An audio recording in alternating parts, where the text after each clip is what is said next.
जीवेत शरदः शतं शतम्। धैर्य यस्य पिता सन्मार्ग हे संस्कार, अखंड तपश्चर्या त्याची जीवनधार। पिता तुरुंगात आणि बाणीचा काळ, लहानपणापासूनच संघर्षाची सावली। राजकारण नव्हे ही होती साधना, जनतेसाठी होती अंतःकरणाची भावना। न कर्मणा न प्रयजा त्यागे नैके अमृतत्व मानशुः। त्यागाचीच ज्योत जो मनी पेटवतो, स्वार्थ बाजूला ठेवून लोकसेवेला झटतो। भांडण नव्हे संवाद त्याची दिशा, संघटन हेच आयुष्याचं मर्म त्याचा ध्यास।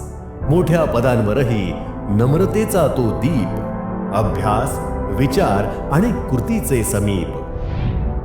योगः कर्मसु कौशलम, कुशलतेने मार्ग रचतो, ना थांबतो ना थकतो।